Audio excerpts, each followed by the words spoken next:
Thank you, Angelo. Dr. DeLeo's presentation really gets to the heart of the conundrum that faces us in our everyday clinical practice as medical oncologists, and that is, who do we treat and what do we treat them with? Thus far, those treatment options have been limited to endocrine therapy, anti-HER2 directed therapy, and cytotoxic therapy. But the new and emerging technologies that I will review with you in the next few minutes offers an opportunity to make much more informed decisions about which of those existing therapies we can use in a much more rational, intelligent, and informed way. And in addition to that, open up the possibility to identify new therapies that may assist us in identifying which subjects don't need to be treated at all in the first part. And secondly, for those who have advanced or perhaps even early stage disease, which of those patients may benefit from novel therapies. I'd like to acknowledge my colleagues from the Albert Einstein College of Medicine, Parag Kenny and Harry Oster, who provided advice in putting this presentation together, and also Lias Pushtai from the Yale Cancer Center. The overview of what I'll be covering is provided here, and I'll start with a definition and essential characteristics of a biomarker, because essentially what next-generation sequencing provides is the opportunity to identify, rather than a handful of biomarkers, hundreds of biomarkers. So I think it's important to start out with the definition of what a biomarker is. So this is a characteristic that is objectively measured and evaluated as an indicator of a normal biological or pathologic process and response to a therapeutic intervention. And of course, it can help by providing information that is not otherwise available from clinical features and information that can help direct effective therapies. There are a number of essential characteristics of a biomarker that have been described by the EGAPP initiative. These include analytic validity, which get to the issue of accuracy, reliability, reproducibility of the assay; biological validity, and that is how well the assay correlates with a known biological feature; clinical validity, the association of an assay result with a specific clinical outcome; and finally, and perhaps most importantly, clinical utility. That is, does management change on the basis of a biomarker result, and do patients benefit from that change? Shown here is a history of biomarkers use in breast cancer over the last 40 or so years. The first generation involved ER-PR, protein expression by IHC, which we know can be very useful in directing therapy for endocrine therapy. The second generation included gene amplification. HER2-FISH is an example that can help guide more intelligently the use of anti-HER2 directed therapy. In the last nearly decade, we've now had gene expression profiles in the clinic that can help us make more informed decisions about the use of chemotherapy. And now we have mutational profiling in our armamentarium. And these are offered by commercial laboratories and also academic institutions. Next, I'd like to talk about next-generation sequencing as a biomarker and begin this with the question, what is next-generation sequencing? So the first generation was the Sanger sequencing, which has been around for some time, and which allows an efficient sequencing of genome, but in a slow and methodical way, and in an expensive way, as you can see by the timeline in the bottom of the slide. In the last 5 years, we've had newer technologies, which are collectively referred to as next-generation sequencing, which allow a rapid, high-throughput analysis of specimens and the performance of thousands of reactions simultaneously, rather than individually and sequentially. Another advantage is that over the Sanger sequencing is that this provides greater information regarding clonality, and there are a number of instruments that accomplish this. You could see that since this technology first became available, the cost of the assay of doing these types of procedures has decreased 2 logs.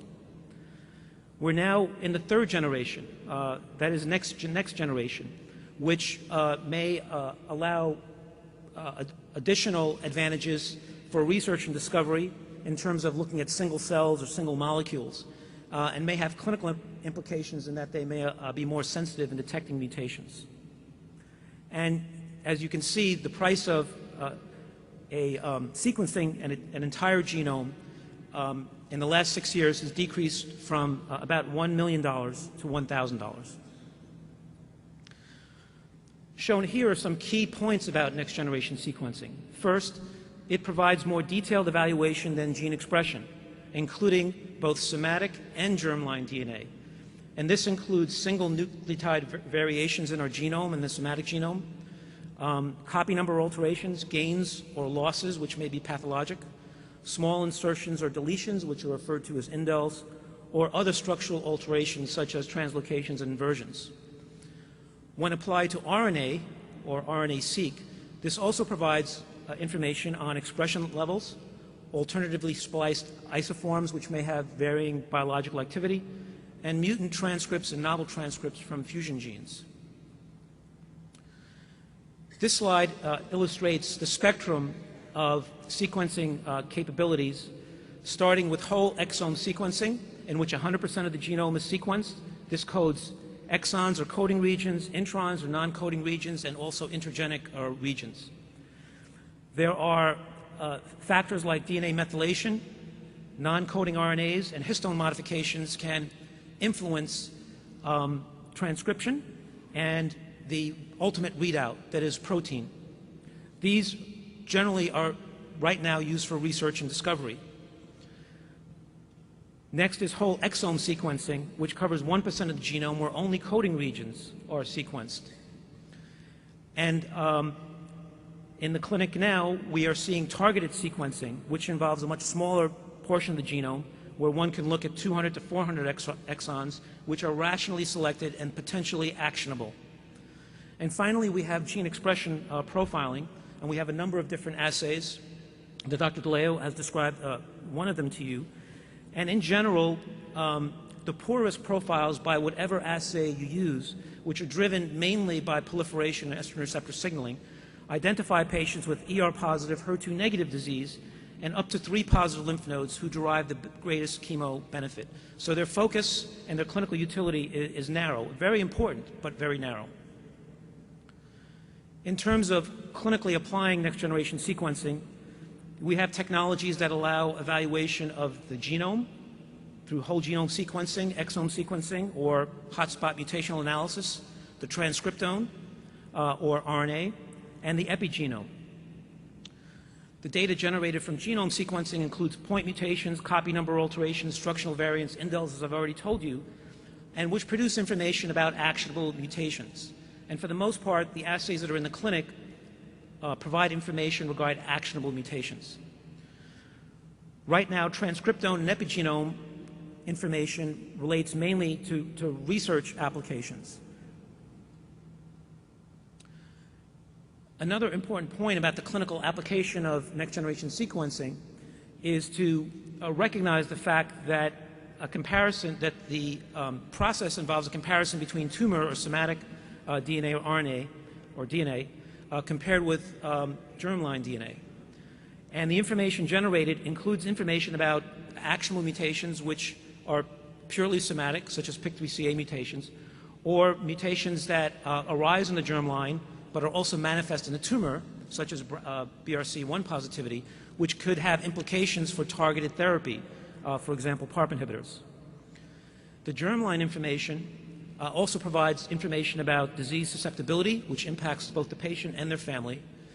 But also these may be used for identifying individuals who are more susceptible to toxicity and drug metabolism.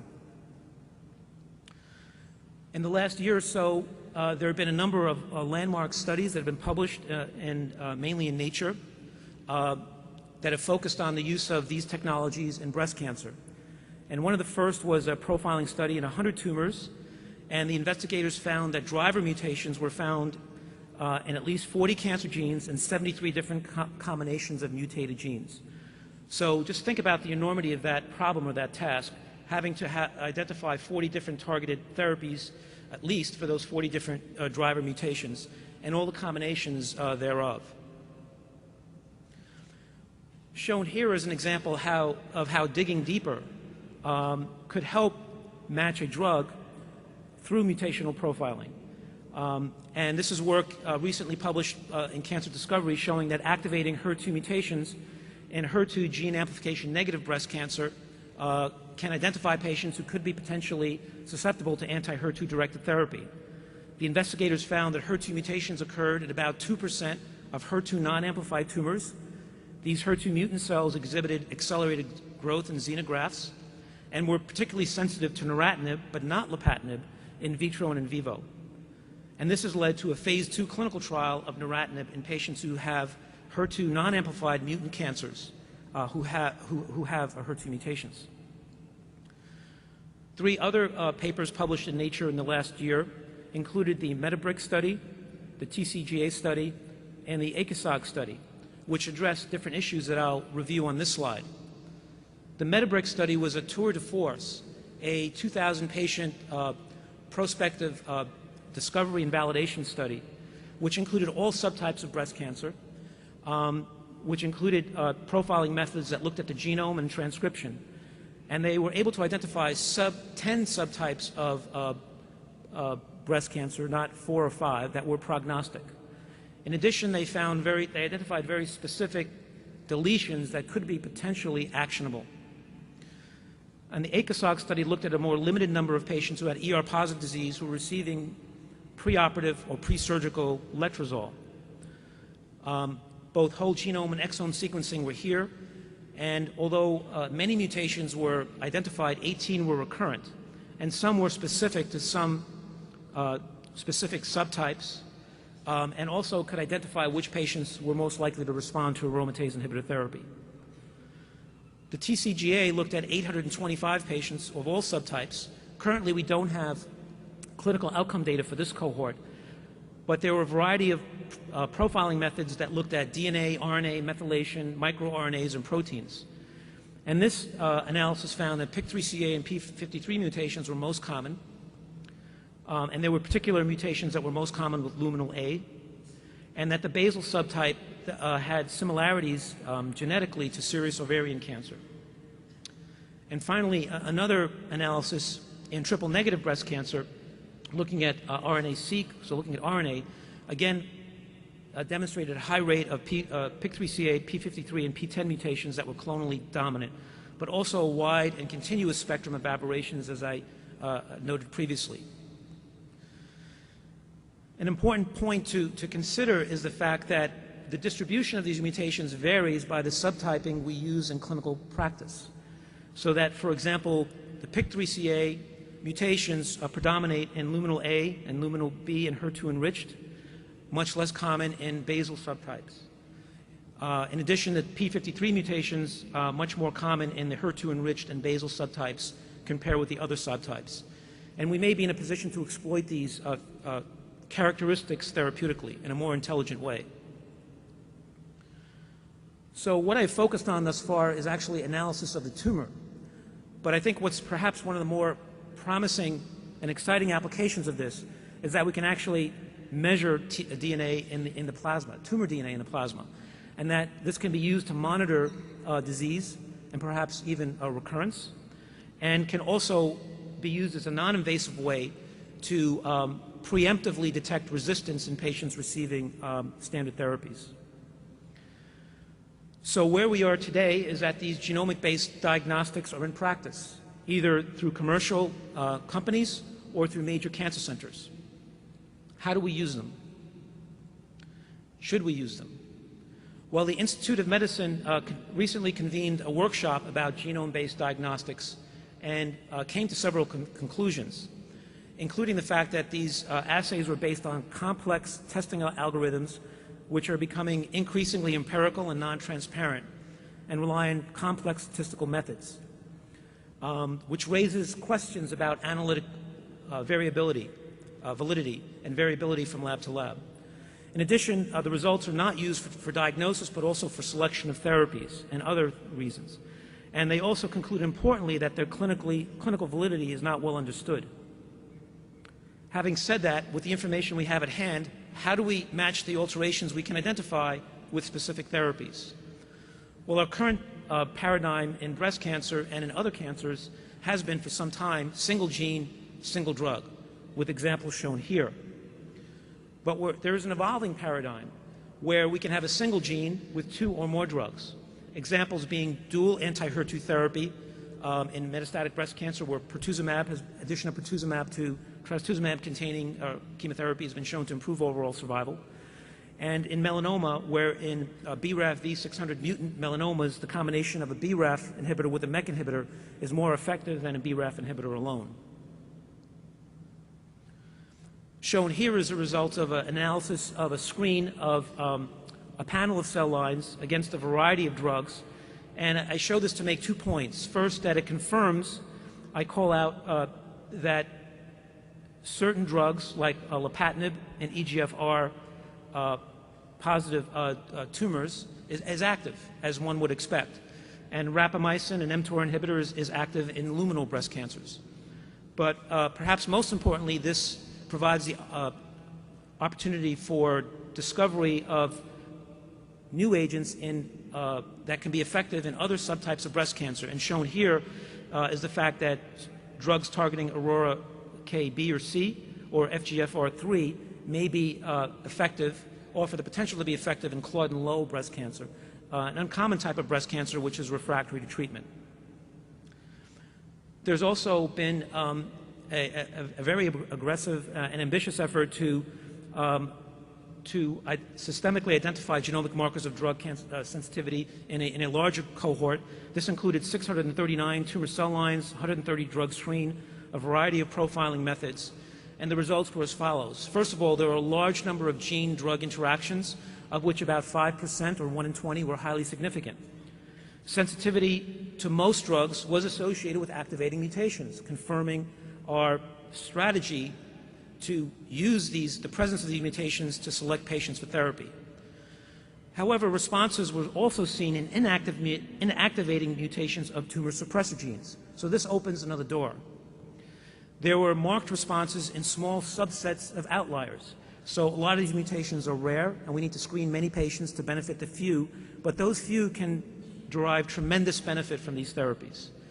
And then lastly, the genomic drug interactions were less robust for cytotoxic agents.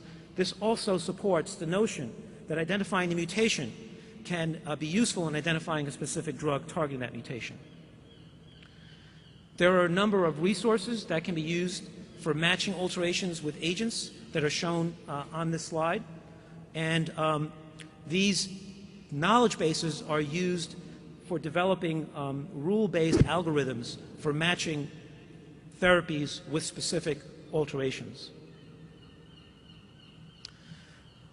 I'd like to next move on to defining clinical utility in clinical trials. There are several trials that are ongoing.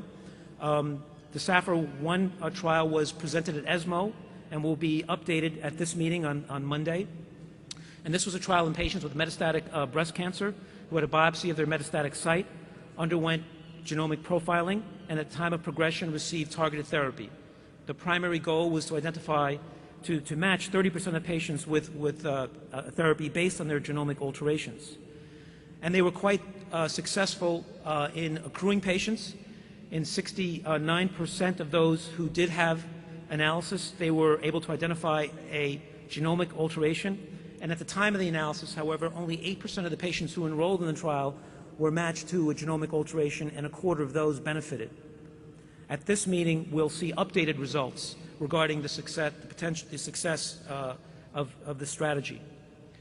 But those investigators are already planning a follow-up trial, which will be targeting patients with HER2-negative metastatic breast cancer who received no more than 1 prior line of therapy, who will undergo a biopsy of their metastatic site before beginning standard first-line chemotherapy, and if they have not had progressive disease and have a molecular alteration, will be randomized to a targeted therapy according to that alteration versus standard therapy with progression-free survival as the primary endpoint.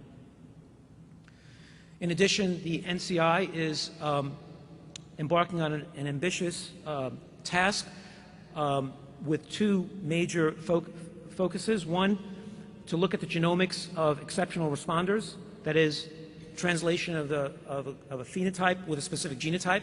And what they plan to do is to analyze tumors from patients who had exceptional responses to drugs that did not go forward to clinical use. And in the NCI, a match trial, which will be run through the cooperative group system and will open in July of 2014, will involve a genotype to phenotype question. And here patients will be screened for molecular features that may predict response to a drug with a given mechanism of action. The trial design is to molecularly profile 3,000 patients with progressive disease after treatment. This is with a variety of different histologies. They'll undergo a validated, targeted assay in a CLIA lab with the goal to identify 1,000 patients with tumors that have mutations and or amplifications in pathways that are druggable. And the assignment to receive targeted therapies will include both commercial and experimental agents and will be rules-based. Finally, what are some of the obstacles to applying these tools in clinical practice? I'll first raise the issue of whether or not looking for mutations is the best strategy. And this is a trial that report that compared mutational profiling versus a gene activation signature for the PIK3CA pathway, which is characterized by low TORC1 expression. They compared the two strategies in 81 patients with breast cancer who were treated with pre-surgical letrozole with or without everolimus, and used Ki-67 at day 15 as a primary endpoint. And what they found was that the gene activation signature was predictive of Ki-67 response to everolimus, but not the mutational profiling. So this raises the issue of whether we're using the right tools to match patients to the appropriate drugs. In addition, there are a number of barriers to clinical application. These include biological barriers such as tumor heterogeneity. Shown here is an example of a HER2 overexpressing breast cancer where in some areas of the tumor there's 3+ overexpression, in other areas 2+, other areas 1+, and other areas no overexpression. This can be at the intracellular level with multiple mutations, intracellular with multiple clones, and there are also stromal and immune effects, which may be confounding. The second is the issue of what are driver versus passenger mutations. And it's important to note that few of these mutations are addictive, like in CML, and most are uncommon or rare. And finally, there's the issue of clonal evolution or intrinsic or acquired resistance, which raises the need for combinations either from the start or at the time of progression. And there are also technical and logistical gaps. These include tissue access and purity, and limited access to novel agents or combinations, especially those that are investigational, or even those that may be commercially available but are quite expensive and not approved for that specific indication. So to summarize, next-generation sequencing assays are available in clinical practice for us to use today. Their analytical validity is technically challenging, but feasible if performed in the right hands. However, their clinical utility remains to be established. There are technical and logistical gaps that remain that I've described. In addition, there are issues such as tumor heterogeneity, identification of actionable alterations, clonal evolution, and the need for combinatorial therapies, which remain challenging obstacles. There are clinical trials in progress or development, but these are just baby steps in the right direction and just the initial steps. Finally, I'd like to conclude for those who have an interest in this topic that there is much information that's covered at this meeting on this specific topic. There was a session yesterday about genetics and genomics for the practicing clinician that you should be able to see in the virtual meeting. There's a session ongoing right now about the TCGA, which will be going on until 6 o'clock, which you can also probably catch on the virtual meeting.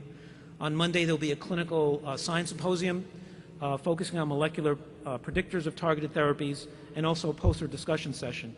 And finally, one of the newest issues of the JCO, a special series, was devoted to the era of genomics-driven cancer medicine. Thank you for your attention.